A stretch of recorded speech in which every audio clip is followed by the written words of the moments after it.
Hello बच्चों, कैसे हैं आप सब लोग। आशा करता हूं आप सब लोग अच्छे होंगे। आज हम लोग डिस्कस करने वाले हैं रियल टेस्ट सीरीज। ये हमारा टेस्ट नंबर 9 है जो कि एडवांस पैटर्न पे कंडक्ट किया गया था क्लास 11th 12th और ड्रॉपर के लिए। इस पेपर का हम एक ओवरऑल रिव्यू डिस्कस करेंगे जिसके अंदर हम पेपर का एनालिसिस डिस्कस करेंगे आप लोगों के साथ।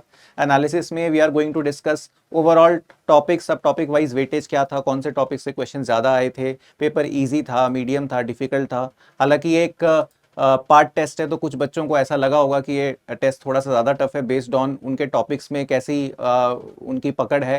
एंड कुछ बच्चों को ये काफ़ी इजी भी लगा होगा, बट बिकॉज ये पेपर एडवांस लेवल पे था और आपने काफ़ी बच्चों ने एडवांस का एक फ्लेवर जो होता है कहीं ना कहीं उसमें डिफरेंट टाइप के जो क्वेश्चंस होते हैं उसको आपने फेस किया होगा इस पेपर में, तो उस एक्सपीरियंस का भी हम डिस्कशन करेंगे। टीचर्स यहाँ पर आके कुछ क्वेश्चंस आपके पास लेकर के आएंगे, उन क्वेश्चंस के स्निपेट्स हम लोग ये डिस्कस करेंगे कि उन क्वेश्चंस को कैसे अटेम्प्ट करना चाहिए था, मतलब उस क्वेश्चन को अटेम्प्ट करने की क्या स्ट्रैटेजी होनी चाहिए थी, हम लोग ये भी डिस्कस करेंगे।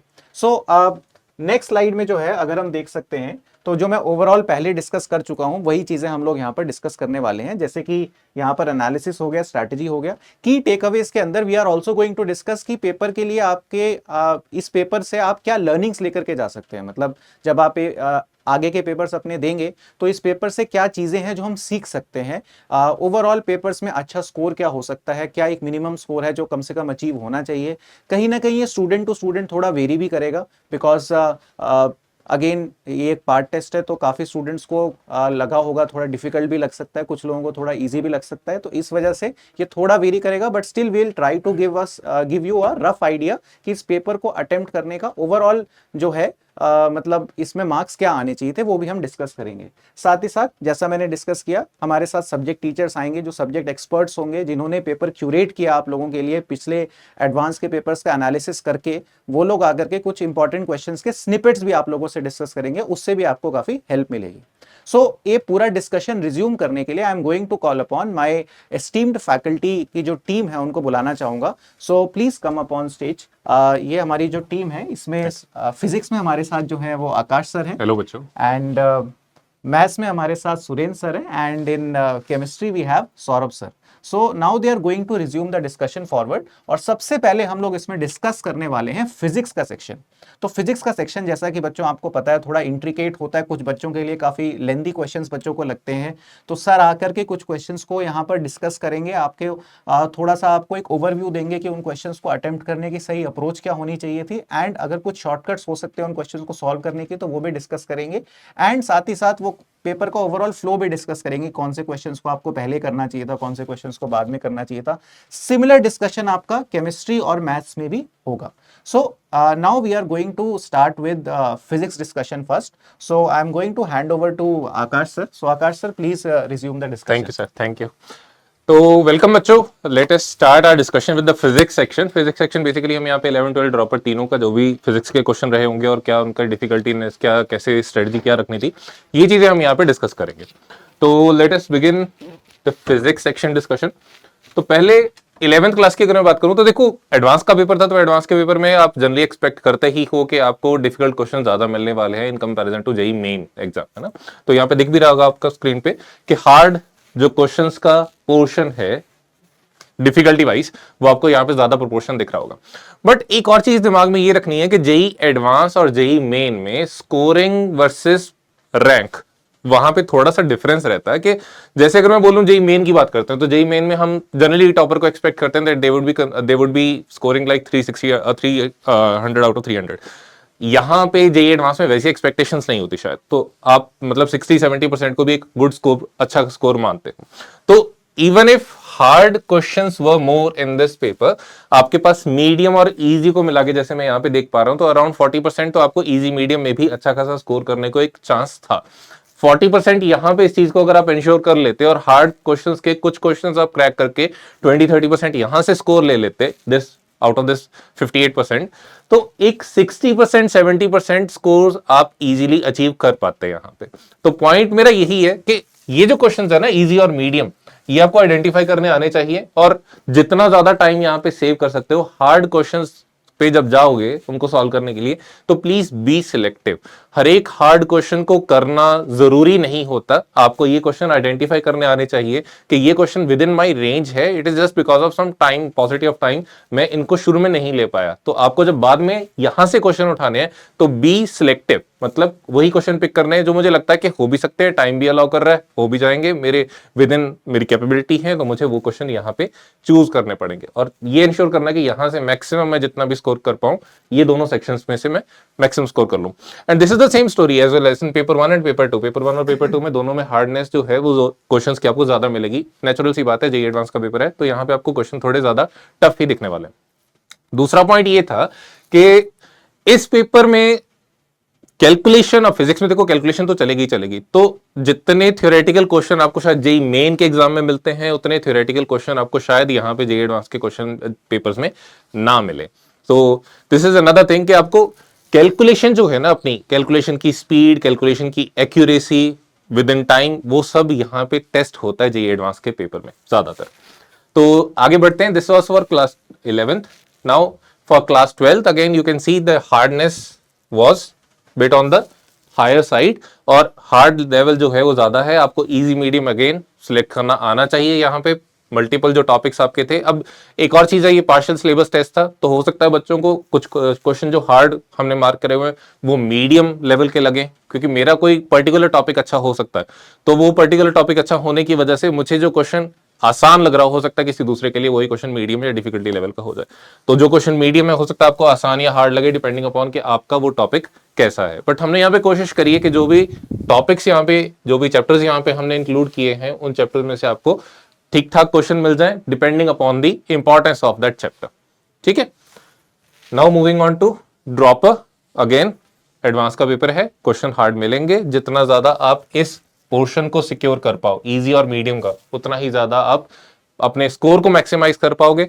और एक और चीज है ना, आप अगर हार्ड क्वेश्चंस को करने में चले गए, फिजिक्स के सपोज जैसे आपने पेपर शुरू किया, सपोज आपको शुरू में ही फिजिक्स दिखा या मैथ्स दिखा, जो भी वहां पे आपको पेपर बुकलेट में दिखेगा, अगर आपको शुरू में एक सेक्शन दिखा सपोज फिजिक्स का है और आपने हार्ड क्वेश्चन करने शुरू कर दिए, ये मान के कि यार फिजिक्स को मैं दोबारा शायद ना मिले मुझे टाइम, तो इन क्वेश्चंस के चक्कर में हमारा होता है ना, जब हम किसी क्वेश्चन में 5-6 मिनट लगा चुके होते हैं तो हमारी टेंडेंसी हो जाती है कि नहीं, I am just close to bringing the answer for this question, तो मैं थोड़ा और टाइम इस पे स्पेंड कर लेता हूं। वो 5-6 मिनट जो लगा चुके हैं वो जब 10 मिनट हो जाते हैं ना, पता भी नहीं चलता, क्योंकि आप उस क्वेश्चन में इतना इन्वॉल्व हो चुके होते हो। तो उस चक्कर में आप अगले जो सब्जेक्ट्स होंगे उनके भी जो मिनट्स है, उनके भी जो टाइम है, वो भी यहाँ पे कहीं ना कहीं कंज्यूम कर रहे होते हो। तो इस चीज का ध्यान रखना, जल्दी से जल्दी इनको स्कोर करो और यहां से बी सिलेक्टिव, जो भी आपके अपने फोर्टे के क्वेश्चंस है उनको यहां पे आपको सॉल्व करना।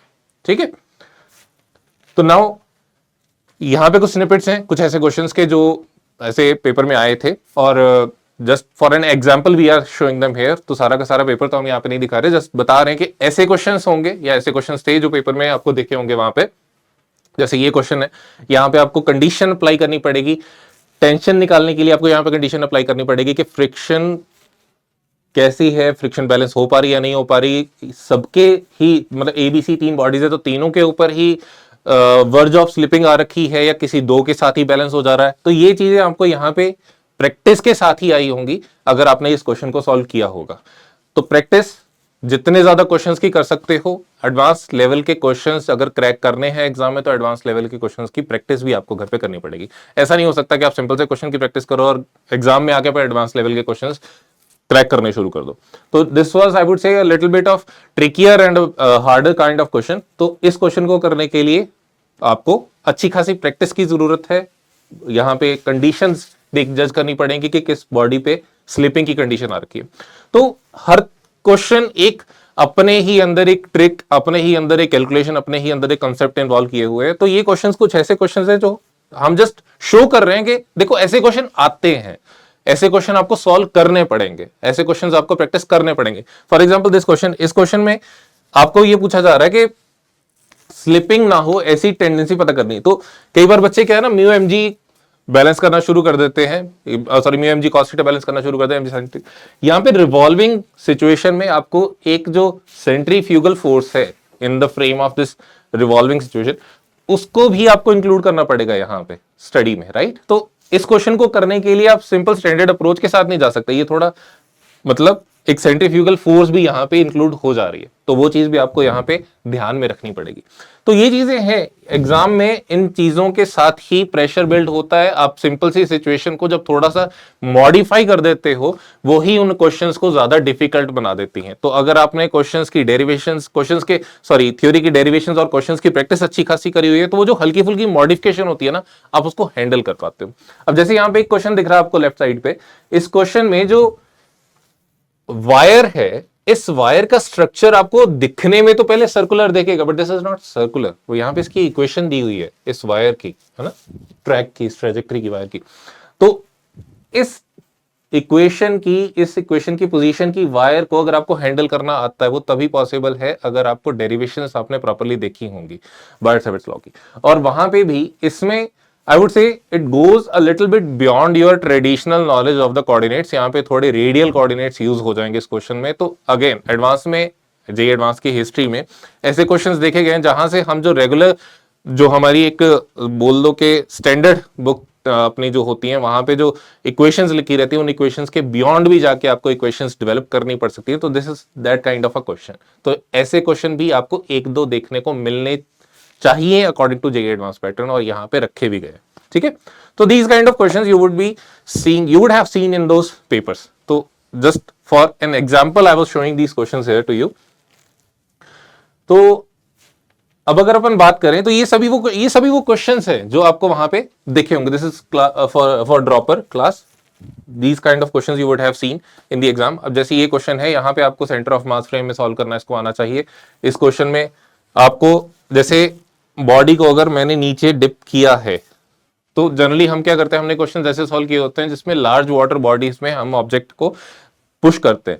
उस लार्ज वाटर बॉडी का जो लेवल राइज होता है, हम शायद कहीं पे कंसिडर करना भूल जाते हैं, और प्रैक्टिस में ही नहीं रहती वो हमारी चीज कि हमने वाटर बॉडी का जो लेवल राइज होगा वो भी इंक्लूड करना अपने एनालिसिस में। तो यहाँ पे वो चीज अगर आपने वहां पे प्रैक्टिस में मिस कर रखी है, तो यहाँ पे वो चीज आपको दिक्कत देने वाली है, बिकॉज यहाँ पे तो वो चीज आएगी काम कि जब ये बॉडी को आप नीचे पुश करोगे तो यहाँ पे वाटर लेवल भी इंक्रीज करेगा। तो अगर ये आपको L/10 बाहर दिख रही है, तो ये L/10 ही पुश करोगे बॉडी को कंप्लीटली डिप करने के लिए, ये जरूरी नहीं है। उसका L/10 का एक पोर्शन आपको डिप करना पड़ेगा, बाकी वाटर लेवल राइज करके भी उसको कंप्लीटली डिप कर देगा। तो इस तरह के थोड़े से मॉडिफिकेशन कह लो, आपके ट्रेडिशनल जो क्वेश्चंस थे उनसे आपको ऐसे इस तरह के क्वेश्चंस यहाँ पे मिलेंगे।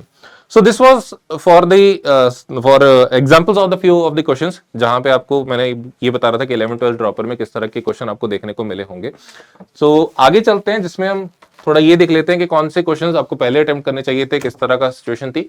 तो यहाँ पे अगर मैं पेपर 1 11th की बात करूं, तो यहाँ पे ऐसे क्वेश्चंस हैं जो, ये क्वेश्चन वो क्वेश्चन है जो आपको पहले अटेम्प्ट कर लेने चाहिए थे। इन क्वेश्चंस में से जितने भी क्वेश्चंस आपको आते थे वो छूटने नहीं चाहिए, जस्ट बिकॉज कि आपके पास टाइम नहीं था।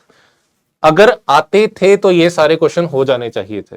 ऐसी सिचुएशन हो आपकी, कहीं नीचे वाले क्वेश्चन जो कैलकुलेशन इंटेंसिव क्वेश्चन है या ट्रिकियर क्वेश्चन है, उनके चक्कर में यहां से कोई क्वेश्चन मिस हो जाए, तो वो बात सही नहीं है। अगेन फॉर पेपर 2, सॉरी पहले पेपर 1 में यहाँ पे स्कोर की अगर मैं बात करूं तो मिनिमम स्कोर कितना होना चाहिए था, at least 15 marks. I would say कि इतने तो आ ही जाने चाहिए थे इस एग्जाम में। ऐसे क्वेश्चंस थे यहाँ पे जिनको अगर आप टारगेट कर लेते तो इतने मार्क्स तो आते ही। और 40+ अगर आपके आ रहे हैं तो अगेन आप अच्छी साइड पे आपकी प्रिपरेशन चल रही है, अच्छी साइड पे आगे भी जो टॉपिक आएंगे, आगे भी पार्शियल टेस्ट कुछ होंगे, उनमें भी अपनी प्रिपरेशन को ऐसे ही कंटिन्यू रखें। अगर मैं पेपर 2 की बात करूं, again there was a set of the questions which you should have attempted first before going to other set of the questions. एक आधा थ्योरेटिकल क्वेश्चन यहाँ पे शायद रखा भी गया था इस पेपर में, एक्सपेक्टेड है वो मिल भी जाता है। ठीक है, for class 11th paper 2 again minimum marks 15, 40 से ऊपर आपका अच्छा प्रिपरेशन चल रहा है, और 40 से अगर नीचे बच्चे हैं जिनके स्कोर, उनके लिए ये मार्क्स एक टारगेट मार्क्स है कि इसके ऊपर तो आपके मार्क्स पहुंचने चाहिए। Now for class 12th paper 1, this set of question you should have attempted first। ये क्वेश्चन वैसे क्वेश्चन है जिनमें से कोई भी क्वेश्चन ऐसा मिस नहीं होना चाहिए, जस्ट बिकॉज आपके पास टाइम नहीं बचा, आपने कहीं और ज्यादा ही टाइम कंज्यूम कर लिया। अगर मिनिमम मार्क्स की बात करूं 50, मैक्सिमम 40 से ऊपर आपके होने चाहिए। पेपर 2 शायद यहाँ पे क्वेश्चन आपको थोड़े ऐसे कम दिख रहे हैं जहां पे अटेम्प्ट कर लेने चाहिए थे। हो सकता है कि ये पेपर थोड़ा डिफिकल्ट साइड पे था, यहाँ पे ज्यादा क्वेश्चन आपको कैलकुलेशन या फिर ट्रिकियर साइड पे ज्यादा मिले। तो जितना ज्यादा आपका ऐसा पोर्शन होता है कि कैलकुलेशन इंटेंसिव क्वेश्चन है, ट्रिकियर क्वेश्चन है, तो एक पॉइंट तो यहाँ पे ये है कि आपको उन क्वेश्चंस को जल्दी फिल्टर आउट करना आना चाहिए। दूसरा एक और भी देखा गया है कि बच्चा जैसे ही आपने पेपर ओपन किया, आपको पहला क्वेश्चन दूसरा क्वेश्चन डिफिकल्ट दिखना शुरू हुआ, बिकॉज वहां पे शायद डिफिकल्ट क्वेश्चन थे ही ज्यादा, तो आप डीमोटिवेट हो जाते हो। तो यहाँ पे यार डीमोटिवेट नहीं होना, क्योंकि अगर एग्जाम टफ है ना, तो वो सबके लिए ही टफ हुआ है, सिर्फ आपके लिए टफ नहीं हुआ। तो बाकी बच्चों के भी स्कोर कम ही आने वाले हैं अगर आपके कम आ रहे हैं वहां पे, तो इस चीज का थोड़ा सा ध्यान रखना। Then next, for class dropper paper 1, few of the questions you should have attempted first। यहां से कोई भी ऐसा मिस ना हो क्वेश्चन जो आपको स्कोर लेके आ सकता था, बिकॉज यहीं के मार्क्स आपका रैंक इंप्रूव करने वाले थे। मिनिमम मार्क्स 15 तक जाने चाहिए थे, अगेन वही 40 से ऊपर अगर आपका स्कोर है तो एक अच्छा स्कोर आप अटेम्प्ट कर रहे हो। Then for paper 2, these questions were the ones which you should have attempted first before attempting the calculation intensive questions। ठीक है, ट्रिकियर क्वेश्चंस आपको हमेशा ही वहां पे मिलेंगे। ट्रिकियर क्वेश्चन का मतलब क्या होता है, अगर आपका माइंड ओपन है वहां पे, अगर आपको स्ट्रेटजी प्रैक्टिस से आ रखी है उन क्वेश्चंस को अटेम्प्ट करने की, तो शायद आप उनको जल्दी सॉल्व कर पाते हैं। ठीक है, टॉकिंग अबाउट मार्क्स, अगेन 15 से नीचे भाई अपनी प्रैक्टिस को थोड़ा सा आप अच्छे से अच्छे लेवल पे और लेके जाइए, तो प्रैक्टिस करने की जरूरत है। 15 से ऊपर आपके रहने ही चाहिए मार्क्स, और 40 से अगर ऊपर आपके जा रहे हैं तो जेईई एडवांस के हिसाब से आप एक अच्छी खासी तैयारी पे ऑलरेडी चल रहे हो। अब इसका कारण ये भी हो सकता है 15 से कम रहने का या 40 से ज्यादा होने का, that this was a partial syllabus test. आपको जब फुल सिलेबस टेस्ट दिखेगा तो वहां पे शायद ये नंबर जो है वो आपके एक्चुअल रिप्रेजेंटेशन दिखा रहे होंगे कि आपकी प्रैक्टिस कैसे चल रही है। So with that, we are at the end of the discussion of the physics section. So I would like to invite Saurabh sir to continue with the chemistry section. Thank you, sir. Hello बच्चों, I am here to analyze the chemistry part of this paper. चलिए start करते हैं। तो क्योंकि ये paper जो है advance का था, तो जो हमने पेपर का लेवल रखा है वो थोड़ा हार्डर साइड ही रखा है। जैसे कि आप देख पा रहे होंगे इस पाई चार्ट से, तो हमारे मैक्सिमम नंबर ऑफ क्वेश्चन जो हैं वो थोड़े डिफिकल्ट साइड पे हैं। वहीं अगर मैं क्वेश्चन की डिस्ट्रीब्यूशन की बात करूं, तो जैसे कि हमारे पेपर में सिलेबस में 2 यूनिट्स थी, states of matter and thermodynamics. तो दोनों के दोनों ही इंपॉर्टेंट टॉपिक हैं, तो हमने उनको इक्वल वेटेज में जो है उनके नंबर ऑफ क्वेश्चन रखे हैं। क्योंकि इस पेपर में नंबर ऑफ क्वेश्चन 17 थे, तो एक क्वेश्चन जो हमने थर्मोडायनेमिक्स से थोड़ा ज़्यादा रखा है। वहीं अगर मैं पेपर 2 की बात करूँ, तो हमारे पेपर 2 में हमने सेम पैटर्न फॉलो किया है। क्योंकि पेपर एडवांस का है, तो थोड़ा सा हमने जो है पेपर को डिफिकल्टी साइड रखने की कोशिश की है, और वही वेटेज तो हमारा जो है दोनों यूनिट्स का बराबर ही हमने रखा है।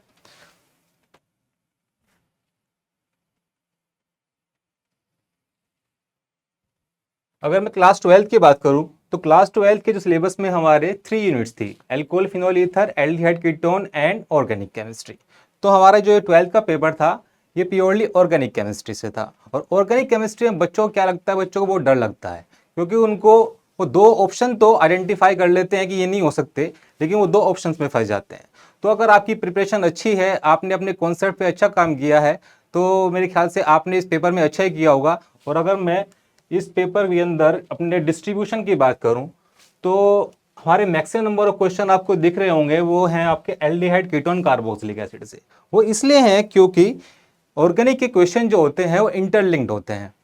तो अगर आप स्टार्ट करते हैं स्टार्टिंग से ऑर्गेनिक केमिस्ट्री से या हाइड्रोकार्बन से, तो क्वेश्चन एंड होते होते एल्डिहाइड, कीटोन तक पहुंच जाता है। तो इस वजह से आपको एल्डिहाइड, कीटोन के नंबर ऑफ क्वेश्चन ज़्यादा दिख रहे हैं। और ये क्वेश्चन, जो टॉपिक है, ये इंपॉर्टेंट भी है।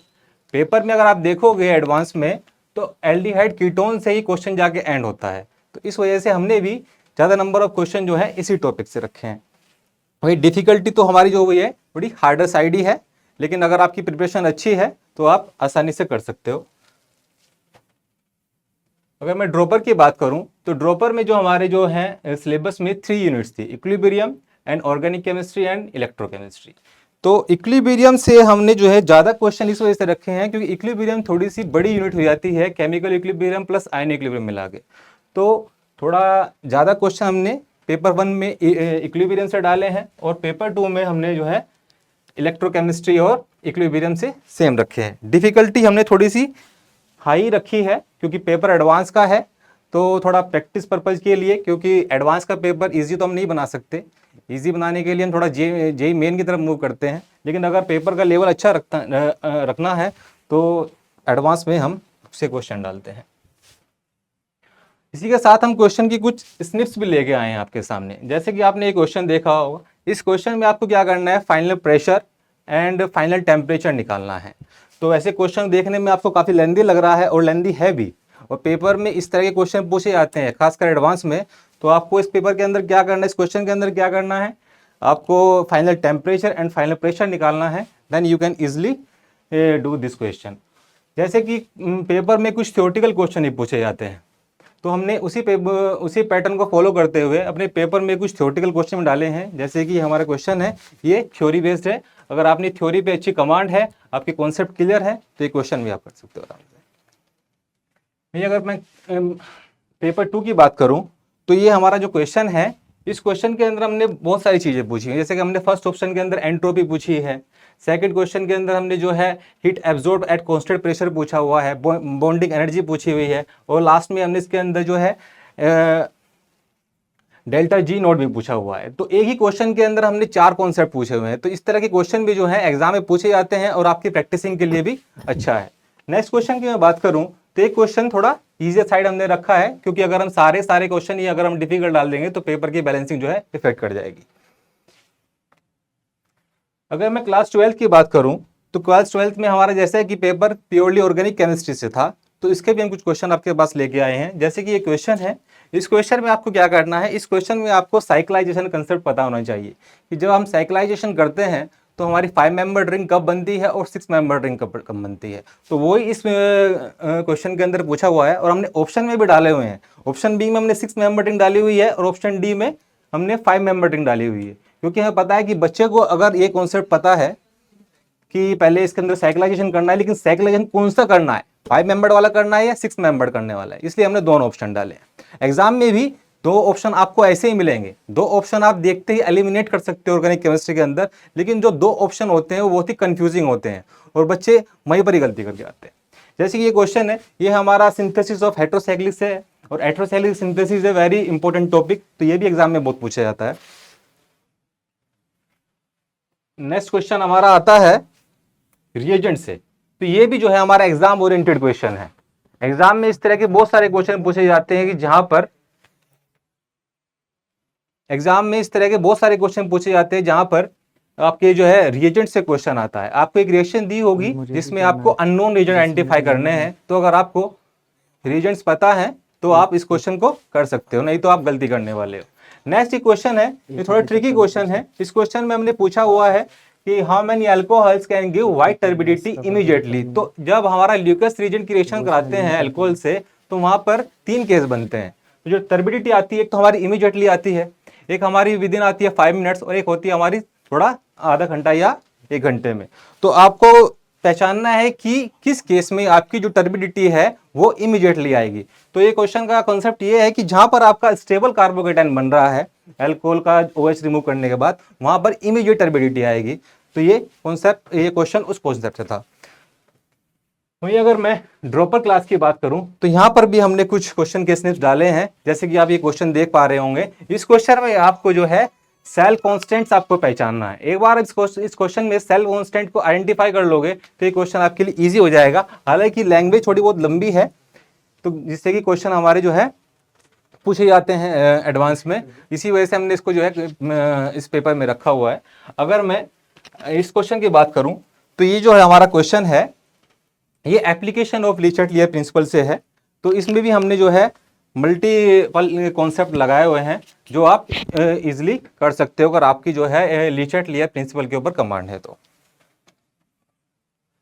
नेक्स्ट हमारा जो आता है वो ड्रॉपर क्लास से आता है। तो इस क्वेश्चन में आप देखेंगे कि 4 ऑप्शन दिए हुए हैं, लेकिन चारों ऑप्शन में आपको अलग अलग जो है कैलकुलेशन करनी है। तो क्वेश्चन थोड़ा इजी है, लेकिन कैलकुलेशन होने की वजह से इस क्वेश्चन को जो है आपको स्टार्टिंग में नहीं करना था, इसको आपको फिल्टर आउट करके बाद के लिए रखना था।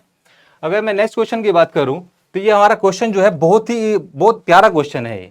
अगर जिस किसी ने अगर ये क्वेश्चन कर लिया है एग्जाम में, क्योंकि एक तो ये क्वेश्चन लेंदी भी है और थोड़ा ट्रिकी भी है, अगर आपने ये क्वेश्चन अटेम्प्ट किया है और आपने इसको ठीक से सोल्व भी कर लिया है, इसका मतलब आपकी प्रिपरेशन बहुत सही जा रही है। इस स्लाइड के अंदर हमने कुछ क्वेश्चंस की लिस्ट बनाई है जिनमें वो क्वेश्चन है जो you have to attempt first. तो जैसे कि आप देख पा रहे होंगे, दीज आर द क्वेश्चन जो आपको स्टार्टिंग में करने थे। आपको इन क्वेश्चन को फिल्टर आउट कर लेना था और पहले ही आपको इनको करना चाहिए था। इन क्वेश्चन को आपको गलत नहीं करना चाहिए, क्योंकि ये वो क्वेश्चन है जो आपके लिए स्कोरिंग रहेंगे। वहीं इसके अंदर हमने कुछ थ्योरेटिकल क्वेश्चन भी डाले हुए हैं और ट्रिकी क्वेश्चन तो हम डालते ही हैं, जैसे कि इसके अंदर हमने 2 से 3 क्वेश्चन ट्रिकी भी पूछे हुए हैं। स्कोर की बात करूं तो मिनिमम स्कोर आपका जो है 15 तो होना ही चाहिए, और अगर मैक्सिमम स्कोर आपका जा रहा है 40 या 40 से अबव, इसका मतलब आपकी प्रिपरेशन अच्छी जा रही है। आप ऐसे ही हार्डवर्क करते रहिए, आप जो है जरूर ही सफल होने वाले हैं। अगर मैं पेपर 2 की बात करूं तो यहाँ पर भी हमने कुछ क्वेश्चंस आपको शो किए हुए हैं जो आपको स्टार्टिंग में कर लेने चाहिए थे। स्कोर की बात करूं तो स्कोर हमारा वही है 15 या 15 से अबव, तो मिनिमम कम से कम आना चाहिए, और 40 से ऊपर आपका जा रहा है तो अच्छा है। सेम हमारा ये 12th क्लास के लिए है। यहाँ पर भी हमने कुछ क्वेश्चन की लिस्ट आपको दी हुई है जो आपको फिल्टर आउट कर लेने थे। स्कोर की बात करूं, स्कोर आपका जो है, क्योंकि पेपर का लेवल हमारा थोड़ा सा डिफिकल्ट साइड था, तो मैं स्कोर की अगर बात करूं तो स्कोर आपका वही है, अगर 40 से ऊपर जा रहा है इसका मतलब ये आपका अच्छा स्कोर है। अभी ये जो है क्लास 12th के पेपर 2 के लिए these are the question you have to do first, तो यहाँ पर भी हमने कुछ क्वेश्चन सेलेक्ट किए हुए हैं। हो सकता है आप इन क्वेश्चन को डिफिकल्ट समझते हैं या फिर थोड़ा इजी समझ सकते हैं, आपकी एनालिसिस में हमारी एनालिसिस में थोड़ा डिफरेंस हो सकता है, लेकिन ये हमारे हिसाब से आपको ये क्वेश्चन पहले करने चाहिए थे। दूसरा क्या है, ये पेपर 2 के लिए भी आपका स्कोरिंग है वही जो है 40 अबव या 40 के अराउंड आपका जो है अच्छा स्कोर होना चाहिए। अगर मैं क्लास ड्रॉपर के पेपर 1 की बात करूं तो these are the question you have to attempt first. यहाँ पर हमने कुछ कैलकुलेशन इंटेंसिव क्वेश्चन जो आपके देखे होंगे थोड़े कम मिलेंगे, इसका मतलब थोड़ा पेपर का थोड़ा लेवल जो है थोड़ा सा कम रहा होगा। और अगर ये इसके स्कोर की बात करूं तो स्कोर आपका वही जो है 15 कम से कम होना चाहिए, और 40 जो है आपका अच्छा स्कोर या फिर उससे ऊपर अच्छा स्कोर हो सकता है। So this is for paper 2, and जो है आप स्लाइड से देख पा रहे होंगे कि आपके कुछ क्वेश्चन दिख रहे हैं जिनमें से आप कुछ फिल्टर करने हैं स्टार्टिंग के लिए। कुछ हमारे कैलकुलेशन इंटेंसिव क्वेश्चन है, कुछ हमने थ्योरेटिकल क्वेश्चन में डाले हुए हैं और कुछ ट्रिकी क्वेश्चन में डाले हुए हैं। स्कोर की बात करो तो स्कोर वही आपका जो है थोड़ा 15 के अराउंड आपका मिनिमम स्कोर होना चाहिए। अगर 15 से आप कम लेके आ रहे हैं इसका मतलब जो है आप कहीं ना कहीं लैग कर रहे हो, थोड़ा और हार्ड वर्क करो। अगर आप हार्ड वर्क करोगे तो आप इसी कैटेगरी में आ सकते हो, इस कैटेगरी में ये 40 अबव वाले स्टूडेंट्स हैं।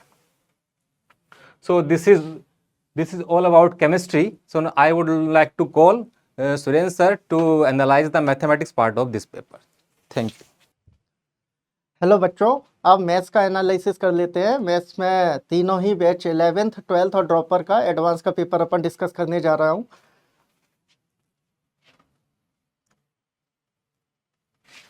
हाँ, सबसे पहले 11th क्लास की बात कर लेते हैं। इसमें 3 ही टॉपिक थे, 3 टॉपिक से मिक्स करते हुए जेई एडवांस का पेपर बना है। और जैसा कि ओरिजिनल पेपर जेई एडवांस का जो होता है उसमें आपने देखा होगा यूजुअली पेपर 1 थोड़ा डिफिकल्ट साइड रहता है और पेपर 2 स्लाइटली इजी साइड रहता है पेपर 1 के कंपैरिजन में, है ना। और पेपर 1 में डिफ़िकल्टी की बात करें, हार्डनेस की बात करें तो ये थोड़ा ज़्यादा हार्ड था। इसमें अराउंड 60% हार्ड क्वेश्चन थे, 35% मीडियम क्वेश्चन थे और 5 से 6% क्वेश्चन आसान थे। अब पेपर 2 की बात कर लेते हैं तो थोड़ा सा इजियर साइड, मीडियम से हार्ड की साइड कहूँगा, इजी तो नहीं कहेंगे, मीडियम से हार्ड साइड ये था पेपर 2। पेपर 1 थोड़ा हार्ड साइड ही था, ठीक है। 12th का देख लेते हैं। 12th का भी ऐसा ही है ना। 12th में जो 3 टॉपिक आए, limit derivative, application of derivative and continuity and differentiability. तो क्वेश्चन तीनों ही टॉपिक को मिक्स करते हुए जेई एडवांस के क्वेश्चन फ्रेम किए गए हैं, आपसे पूछा गया है। इनफैक्ट मैंने तो इसमें हर पेपर में 1 या 2 क्वेश्चन जेई एडवांस के प्रीवियस ईयर्स के मॉडिफाई करके मैंने इसमें डाले हैं, जिससे आपको थोड़ा थोड़ा उसका आइडिया हो जाए, है ना, जेई एडवांस के पेपर का। तो आप इसमें डिफ़िकल्टी देखेंगे पेपर 2 में मीडियम से हार्ड है और पेपर 1 तो हार्ड ही है ना। चलो आगे चलते हैं, ड्रॉपर का देख लेते हैं जरा। ड्रॉपर का पेपर, हाँ ठीक है, ड्रॉपर का हार्डर साइड ही है, दोनों ही पेपर हार्ड है। ये लिटिल बिट ये इजी है पेपर 2, मतलब मीडियम से हार्ड कह सकते हैं इसको। तीनों ही टॉपिक है इसमें, स्ट्रेट लाइन, सर्कल, कॉनिक। अच्छा, इसमें स्ट्रेट लाइन नहीं दिखाई दे रहा है, इसका मतलब ये है कि स्ट्रेट लाइन को मिक्स करके पूछा गया है। कॉनिक और सर्कल के साथ में straight line by default mix रहता ही है, उसमें स्ट्रेट लाइन और पॉइंट के क्वेश्चन तो आ ही जाते हैं, और इसमें तो ये तीनों ही टॉपिक के मिक्स क्वेश्चन है। अच्छा, 2-4 क्वेश्चन ऐसे हो सकते हैं जो इंडिविजुअली एक टॉपिक के हों, लेकिन ज़्यादातर क्वेश्चन में स्ट्रेट लाइन, सर्कल और कॉनिक तीनों को मिक्स करके पूछा गया है। ऐसे क्वेश्चन फ्रेम किए गए हैं जिससे आपको लिंक्ड क्वेश्चन में डिफिकल्टी ना आए, आगे फ्यूचर में आपको आइडिया लग जाए कि ऐसे ही क्वेश्चन जेईई एडवांस में पूछे जाते हैं। चलिए, अब थोड़े क्वेश्चंस निकाल लिए हैं 11th क्लास के पेपर में से, कुछ क्वेश्चन निकाले हैं। जैसे ये कॉम्प्लेक्स नंबर के ही दोनों क्वेश्चन हैं, ये मेरे को लगता है कि थोड़े से ट्रिकी साइड हैं, इसीलिए इन क्वेश्चन को अपन डिटेल में डिस्कस नहीं करने वाले, बस कॉन्सेप्ट डिस्कस कर लेते हैं कि भाई इसमें क्या पूछ रहा था, कैसे करने की अप्रोच क्या होनी चाहिए इसमें। जैसे ये मैं जो देख पा रहा हूँ मॉडुलस इक्वेशन है, इसमें मॉडुलस इक्वेशन को आपको थोड़ा अच्छे से हैंडल करना है, इसे सॉल्व करेंगे थोड़ा ट्रिकी वे में तो ये सॉल्व हो जाएगी। अदरवाइज आप इसे सॉल्व करने की कोशिश करेंगे तो इजीली तो ये मेरे को नहीं दिख पा रही है कि सॉल्व हो रही है। इसमें यहाँ पे ना ये दो जो टर्म है ना, इसमें थोड़ा सा ट्रिक लगानी पड़ेगी। जैसे मैं एक हिंट दे देता हूँ, मॉडुलस जेड का स्क्वायर होता है जेड जेड बार, ठीक है, उसका यूज करेंगे, उस प्रॉपर्टी का अच्छे से यूज करेंगे तो ये क्वेश्चन आपका हो जाएगा। अच्छा, इसका बात कर लेते हैं। तो इस क्वेश्चन में मॉडुलस की इक्वेशन ये दे रखी है और Z1, Z2, Z3 के इमेजिनरी पार्ट में ये रिलेशन दे रखा है कि Z1 का सबसे इमेजिनरी पार्ट सबसे छोटा है, उससे बड़ा Z2 का है, Z3 का है। इस चीज़ का थोड़ा ध्यान रखते हुए अपन Z1, Z2, Z3 को आइडेंटिफाई करेंगे, उसे कैलकुलेट करके निकालेंगे और इसमें पुट करेंगे, तब इसकी वैल्यू निकलेगी। फिर मॉडुलस लेना है और स्क्वायर करना उसका, ठीक है। अच्छा, Z1, Z2, Z3 कैसे निकालेंगे, ये इसमें ये 3 इंफॉर्मेशन है, इनकी हेल्प से आपको Z1, Z2, Z3 निकालने हैं। इसमें एक कॉम्प्लेक्स नंबर की आइडेंटिटी यूज होगी, Z1 plus Z2 plus Z3 का होल स्क्वायर की वैल्यू जो होती है उसका यूज करना है स्मार्टली, तब ये क्वेश्चन सॉल्व हो जाएगा, ठीक है। ज़्यादा डिफिकल्ट नहीं लग रहा है, लेकिन वो एक ट्रिक तो दोनों में है, तो वो आपको क्लिक करना चाहिए, अदरवाइज थोड़ा प्रॉब्लम होगी आपको, है ना। सबसे पहले तो वैसे आसान क्वेश्चन करने हैं अपन को, जो ट्रिकी क्वेश्चन है या लग रहा है पढ़ने से कि भाई ट्रिक है इसमें कुछ ना कुछ, ये सीधे सीधे जो सॉल्व नहीं हो रहा उसको उस टाइम के लिए स्किप कर दो। देखो, एडवांस का पेपर है, इसमें अपन को सारे, आपने टेस्ट मैच देखा होगा, टेस्ट मैच में सारी बॉलें नहीं खेलते, ये एडवांस का पेपर है, इसमें सारी बॉल नहीं खेलनी है, कुछ बॉल कुछ क्वेश्चन को स्किप कर देना, छोड़ देना भाई, क्योंकि उसमें एज लग गई तो पीछे कैच आउट हो जाओगे आप, ठीक है ना। चलो आगे चलते हैं। अच्छा, 12th का पेपर है ये, 11th का पेपर, अच्छा ये 11th का पेपर हो गया। हाँ, 12th के पेपर में से 2 क्वेश्चन और निकाले हैं, जरा देख लेते हैं इसको। ये भी 11th है, एक मिनट। अच्छा, ये पेपर 1 था, कोई बात नहीं। और अब पेपर 2 में से 2 क्वेश्चन जो निकाले हैं, ये पेपर 2 है, पेपर 2 में से दो क्वेश्चन निकाले हैं। तो एक तो कॉम्प्लेक्स नंबर है, क्योंकि जो टॉपिक था ना कॉम्प्लेक्स नंबर और क्वाड्रेटिक इक्वेशन, तो मैं बता दूं क्वाड्रेटिक से भी एक आध क्वेश्चन आता है, लेकिन कॉम्प्लेक्स से क्वेश्चन आता ही है, एक से ज़्यादा ही क्वेश्चन आते हैं जेईई एडवांस में। तो कॉम्प्लेक्स नंबर से बहुत सारे क्वेश्चन पूछे गए थे और ये एक सीक्वेंस सीरीज का क्वेश्चन है, तो आप इन दोनों क्वेश्चन को सोल्व कर सकते हैं। अब 12th की बात कर लेते हैं। 12th में पेपर 1 से 2 क्वेश्चन लिए हैं यहाँ पर, ठीक है। तो पहला क्वेश्चन देख लेते हैं जरा। ये जो क्वेश्चन है इसमें 4 ऑप्शन भी दे रखे हैं, आई थिंक ये मोर देन 1 करेक्ट वाला क्वेश्चन है। इसमें चारों ही ऑप्शन आपको चेक करना पड़ेंगे, और भले ही सिंगल चॉइस भी हो, आप इसको चारों ही ऑप्शन आपको अच्छे से चेक करना पड़ेंगे। इसके लिए कुछ नहीं, ये जो फंक्शन दे रखा है ना, इसकी इनफाइनाइट पे लिमिट निकालनी है आपको, ठीक है। n टेंस टू इनफाइनाइट पे इसकी लिमिटिंग वैल्यू निकालना है, और कंटिन्यूटी के लिए आपको पता है 0 पर लिमिटिंग वैल्यू कंटिन्यूअस होने के लिए 1 के बराबर होगी, है ना। तो ये लिमिट कैलकुलेट करना बेसिकली आपको, और इसमें थोड़ा सा आपको सोचना पड़ेगा, है ना। x की वैल्यू π/4 के अराउंड आपको सोचना पड़ेगा, जो इसे देख के लग रहा है, ठीक है। π/4 से ज़्यादा और π/4 से कम, क्योंकि ये 1 बनेगा π/4 पे, π/4 तब बनेगा जब x = 1 पे बात करेंगे। तो 1 के अराउंड सोचना है आपको, x = 1 के अराउंड, ये लिमिट के बारे में सोचना है, क्योंकि ये 1 से ज़्यादा और 1 से कम बनेगा और एग्जैक्टली 1 भी बनेगा, ठीक है ना, 1 के आसपास। अच्छा, दूसरा देख लेते हैं। ये बड़ा अच्छा क्वेश्चन है, इसमें नंबर ऑफ सॉल्यूशन निकालने हैं, fx = e⁻x का नंबर ऑफ सॉल्यूशन निकालने हैं। तो इस फंक्शन का मोनोटोनिक नेचर देखना है। e⁻x का ग्राफ तो सबको पता है, अच्छे से पता है, इंक्रीजिंग होता है। इसका मोनोटोनिक नेचर, कॉन्केविटी भी हो सकता है इसमें आगे सॉल्व करने पर कॉन्केविटी का भी यूज़ करना पड़े, क्योंकि इसका कॉन्केविटी भी आप जानते हैं और मोनोटोनिक नेचर तो आप जानते ही हैं, इंक्रीजिंग होता है और कॉन्केव अपवार्ड होता है।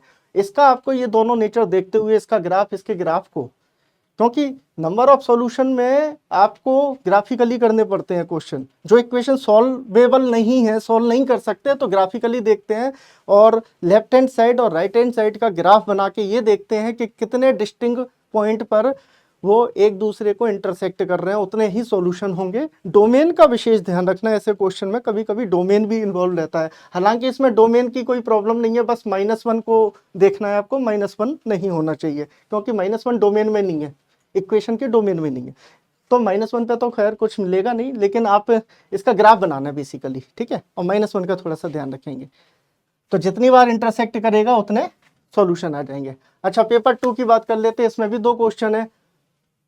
अच्छा, एक तो स्टेम वाला क्वेश्चन भी है, न्यूमेरिकल टाइप स्टेम क्वेश्चन, जिसमें 2 क्वेश्चन रहते हैं। तो बेसिकली आपको ये लिमिट कैलकुलेट करना है, ये एक्स और वाई में एक रिलेशन दे रखा है, डबल डिफरेंशिएशन करना है। जब आप इसका सिंगल डिफरेंशिएशन करेंगे, फिर उसका डबल डिफरेंशिएशन करेंगे, तो उसके अंदर भी सिंगल डिफरेंशिएशन आएगा, इसमें कैलकुलेशन बहुत ज़्यादा है, ठीक है, तब जाके आपका डबल डिफरेंशिएशन का जो फंक्शन बनेगा वो आएगा, और उसमें भी y नहीं होना चाहिए, y भी हटाना है, और सिंगल डिफरेंशिएशन डबल डिफरेंशिएशन के अंदर आएगा वो भी हटाना है, वो सब एलिमिनेट करके एक बड़े से एक्सप्रेशन आएगी, उसे यहाँ रखना है, और फिर ये लिमिट को कैलकुलेट करते हुए अल्फा की वैल्यू निकालनी है, जो मैं देख पा रहा हूँ, और ये लिमिट भी कैलकुलेट करके निकालना है। पहले तो लिमिट एग्जिस्ट करनी चाहिए अल्फा की वो वैल्यू, फिर उस वैल्यू पर लिमिट जो एग्जिस्ट करेगी वो वैल्यू आपको जो आने वाली है वो एल होगी, और 2 क्वेश्चन आपके सॉल्व हो जाएंगे। मतलब एक ही क्वेश्चन के अंदर 2 पार्ट पूछे गए हैं, 2 क्वेश्चन उसमें बनाए गए हैं, वो आपको निकालना है, ठीक है। अब इस क्वेश्चन को देख लेते हैं, कैन नॉट एग्जिस्ट।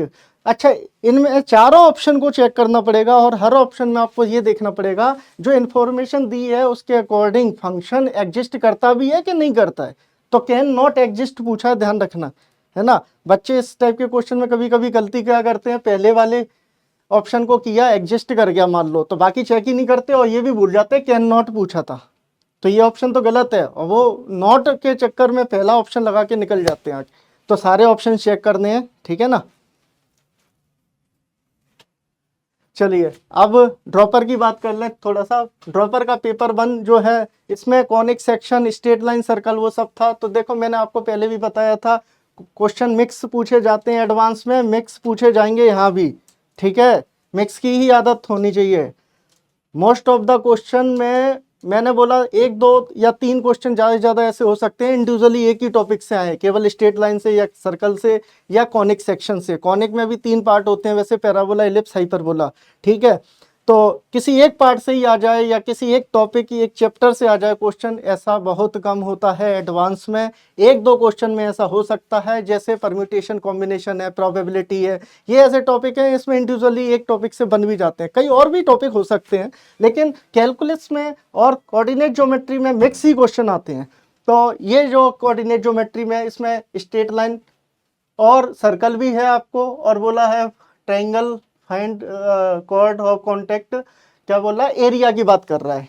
टेंजेंट्स और कॉर्ड ऑफ कॉन्टेक्ट से बनने वाले ट्रायंगल का एरिया की बात कर रहा है, वो एरिया इसके बराबर करके के और लेमडा की वैल्यू निकालना है, ठीक है ना।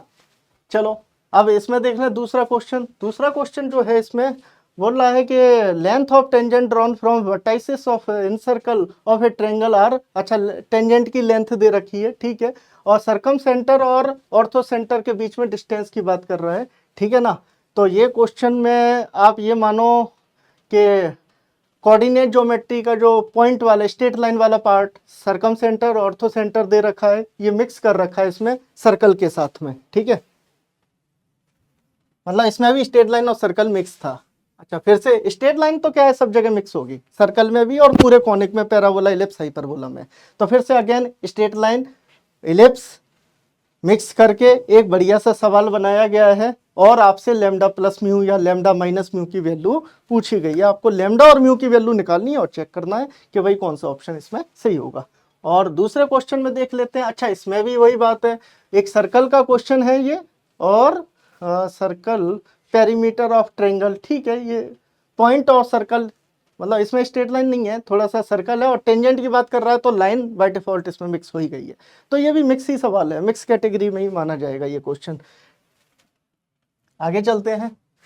अब ये देख लेते हैं भाई कौन से क्वेश्चन, कौन सी बॉल है टेस्ट में चाहिए, कौन सी बॉलें आपको स्किप करनी थी, छोड़नी थी, और कौन सी बॉलों पे छक्के मारने थे, कौन सी बॉलों को बिल्कुल बस रोकना था। रोक देते हैं ना कई बार कि भाई इस पे कोई रन नहीं बनाना लेकिन खेलना है, इसे रोक देते हैं। तो पहले जो कैटेगरी में है, जो सबसे पहले आपको अटेम्प्ट करने चाहिए थे, जो बॉलों पे आपको छक्के मारने, चौके मारने, बढ़िया शॉट मारना है, वो ये रही वो बॉल है। सेकंड आपका थोड़ा कैलकुलेशन इंटेंसिव है, इसका मतलब है आपको ये बॉलें खेलनी तो है, लेकिन अब ये मतलब खेलने लायक बॉलें तो हैं ये, अब इस पर शॉट लगाना है या नहीं, रुकना है, वो आपको देखना है। ये जो बॉलें हैं फर्स्ट राउंड में, मतलब ये वाले क्वेश्चंस तो आपको छोड़ने हैं। ऐसा नहीं है अब टेस्ट मैच या मैच में तो क्या होता है, बॉल छूट गई तो छूट गई, बाद में दोबारा वैसी बॉल नहीं आती, दूसरी आती है। तो इसमें ये मौका है कि बाद में अगर आपके पास टाइम बचता है तो ये वाले क्वेश्चन आप अटेम्प्ट करना, क्योंकि इसमें थोड़ा सा ट्रिक रहेगी, ये ट्रिकी क्वेश्चंस रहेंगे, या फिर इसमें 2 या 3 कॉन्सेप्ट मिक्स होंगे, या थोड़ा सा लेंदी हो सकते हैं। ये कैलकुलेशन इंटेंसिव और ट्रिकी क्वेश्चन दोनों में, इसमें ट्रिक भी मिक्स रहेगी। अच्छा, इसमें गुड स्कोर की बात करते हैं तो 60 में से 40 से ज़्यादा 35-40 प्लस मार्क्स आ रहे हैं, अच्छा है ये स्कोर, और 50 प्लस है तो बहुत अच्छा है ये। अच्छा, कम से कम मार्क्स कितने आने चाहिए? देखो भाई 10 से 20 मार्क्स तो सबके ही आने चाहिए, 4-5 क्वेश्चन तो करने वाले ही थे, ये तो करने ही चाहिए हर बच्चे को। जो जेई एडवांस की सीरियस प्रिपरेशन कर रहा है उसे कम से कम 15 से 20 मार्क्स इस पेपर में लाने चाहिए थे, दोनों पेपर, पेपर 1 पेपर 2 दोनों में 15 से 20 मार्क्स कह रहा हूँ मैं, किसी एक पेपर, दोनों का मिला के नहीं बोल रहा हूँ, ये एक पेपर की बात हो रही है और दोनों के लिए सेम बात हो रही है। तो कम से कम 15-20 मार्क्स लाने चाहिए और उसे और अच्छे से तैयारी करना चाहिए, और कोई कैसे भी करके 40 मार्क्स तक पहुंचना है और 40 प्लस करना है। फिर उसको थोड़ी शार्पनेस देनी है अपनी तैयारी को, तब जाके 40 प्लस होगा मार्क्स, और वो बहुत अच्छा रहेगा। 40 प्लस मार्क्स बहुत अच्छा है। अच्छा, 11th के पेपर में कौन से पेपर 2 में कौन से क्वेश्चन आपको फर्स्ट अटेम्प्ट करने चाहिए? बहुत कम है हालांकि, है ना, ठीक है। ये कैलकुलेशन इंटेंसिव क्वेश्चन ऐसा नहीं है डिफिकल्ट होते हैं, कैलकुलेशन थोड़ी ज़्यादा होती है। जिन बच्चों की कैलकुलेशन अच्छी होगी उनके लिए भी ये क्वेश्चन करने लायक है, बढ़िया। थोड़ा ट्रिकी क्वेश्चन की बात करें तो ये रहे आपके ट्रिकी क्वेश्चन, इसमें कोई ना कोई ट्रिक होगी या 2-3 कॉन्सेप्ट मिक्स होकर बढ़िया सा सवाल बनाया गया होगा, वो पूछे गए हैं आपसे। अच्छा, पेपर 2 में जैसा मैंने अभी थोड़ी देर पहले बताया वैसा का वैसा ही है। पेपर 2 में भी आपके मिनिमम 15-20 मार्क्स आने चाहिए, और मैक्सिमम आप 60 तो ला ही सकते हैं। कम से कम 40 से ज़्यादा अगर आप ला रहे हैं ना तो गुड, अच्छा स्कोर है वो, ठीक है। और बहुत अच्छा स्कोर कहूँगा अगर 55 मार्क्स आ गए हैं आपके, 50 प्लस मार्क्स हैं, बहुत अच्छा है। अच्छा, 12th के लिए बात कर लेते हैं पेपर 1 की। तो ये जो क्वेश्चन है, ये जो बॉल है जो आपको छक्के चौके मारने हैं, और ये जो बॉलें हैं इन पे भाई शॉट खेलना है, और लग जाए चौका छक्का तो ठीक है। क्या है कि कभी कभी अपन कैलकुलेशन में बीच में फंस जाते हैं, तो ऐसा नहीं टाइम बर्बाद करना है, ऐसा नहीं है। उसको वहाँ रोक के अपन आगे बढ़ेंगे, सारे क्वेश्चन तो देख लें, हो सकता है आसान क्वेश्चन लास्ट में मिल जाए। स्पेशली आपके जो कॉम्प्रीहेंशन वाले क्वेश्चन होते हैं, स्टेम वाले न्यूमेरिकल टाइप क्वेश्चन होते हैं, उसमें एक ही सवाल होता है, उसमें 2 पार्ट पूछे जाते हैं। तो वो क्वेश्चन अगर सॉल्व हो गया तो 2 क्वेश्चन सीधे सॉल्व होंगे उससे, ठीक है। और थोड़े ट्रिकी क्वेश्चन, ये 4-5 क्वेश्चन थोड़े ट्रिकी थे, मतलब इसमें कोई ना कोई ट्रिक इन्वॉल्व रहेगी, या 2-3 कॉन्सेप्ट, 3-4 कॉन्सेप्ट, 3-4 टॉपिक मिक्स होंगे इसके अंदर। अच्छा, पेपर 1 में जो गुड स्कोर की बात कर रहे हैं बिल्कुल वैसा ही है, 40 प्लस मार्क्स आ रहे हैं, गुड है। 50 प्लस आ रहा है, बहुत अच्छा है। और मिनिमम 15 मार्क्स तो आने ही चाहिए। और जिन बच्चों के 15 से 20 मार्क्स आ रहे हैं, मतलब उनकी तैयारी में कहीं लूप होल है, उनकी तैयारी अच्छी नहीं है, उन्हें और अच्छी तैयारी की तरफ जाना है।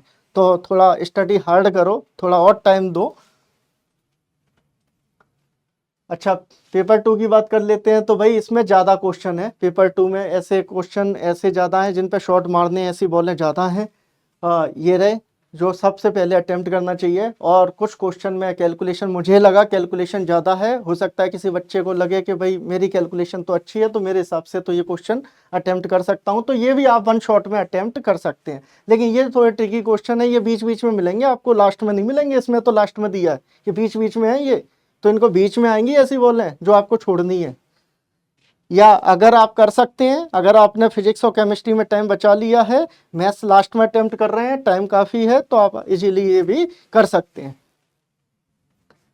अच्छा, गुड स्कोर वैसे ही का वैसा 40+ गुड स्कोर है, 50+ वेरी गुड स्कोर है, और 15 से 20 मार्क्स तो आने ही चाहिए सारे बच्चों के, मिनिमम इतने तो मार्क्स आने चाहिए, और इनको 40+ की तरफ जाना चाहिए। ऐसा नहीं है 15-20 आ गए, सर बोल रहे हैं इतने तो आने ही चाहिए तो इतने ही ले आए। भाई आ जाएगी रैंक, आईआईटी में 10,000 के अंदर मार्क्स आ जाएंगे, 30% 35% पे 10,000 के अंदर रैंक तो आ जाती है, नंबर लग जाता है। लेकिन कॉलेज वॉलेज अच्छा नहीं मिलता उतना, जो आपको पसंद का कॉलेज, पसंद की ब्रांच चाहिए वो चीज़ें नहीं मिलती हैं। अच्छा, पेपर 1 की बात कर लेते हैं, ड्रॉपर की। तो ये 3 क्वेश्चन है जो आपको पहले अटेम्प्ट करने चाहिए। अब इन 3 क्वेश्चन के साथ ये भी अटेम्प्ट कर सकते हैं, कैलकुलेशन थोड़ी सी लिटिल बिट हार्डर हो सकती है, ये थोड़ा इजियर साइड है क्वेश्चन, और ये टफ वाले क्वेश्चन बीच बीच में मिलेंगे आपको। तो आपको देखना है इनको कब अटेम्प्ट करना है, इनके लिए टाइम निकालना है, इसमें कितना टाइम देना है। गुड स्कोर अगेन 40+ और 15। अच्छा, ड्रॉपर का पेपर 2 की बात कर लें तो भाई इसमें एक ही क्वेश्चन है, ठीक है कोई बात नहीं। ये सारे क्वेश्चन ये दोनों एक जैसा ही समझो, है ना। जिसकी कैलकुलेशन अच्छी है वो सब ये सारे क्वेश्चन अटेम्प्ट भी कर सकता है, फर्स्ट राउंड में भी अटेम्प्ट कर सकता है। ये थोड़े ट्रिकी और डिफिकल्ट क्वेश्चन कहूंगा मैं। स्कोर की बात करें, अगेन वही है। हाँ, थैंक यू बच्चों, ये मैथ्स का एनालिसिस कंप्लीट हो गया है। तो आपको अगले पेपर के लिए अग्रिम शुभकामनाएं। जिन लोगों के मार्क्स 20 से कम आ रहे हैं उनको और हार्ड वर्क करने की ज़रूरत है, उन्हें कैसे भी करके 40+ वाली रेंज में जाना है एडवांस में। और मेन में तो जैसे बताया 80+ मार्क्स लाने हैं, है ना। तो अब अगला पेपर तो एडवांस का होगा नहीं, कोई बात नहीं, मेन में 80+ 90+ लाने की कोशिश करो और स्टडी हार्ड करो। थैंक यू बच्चों।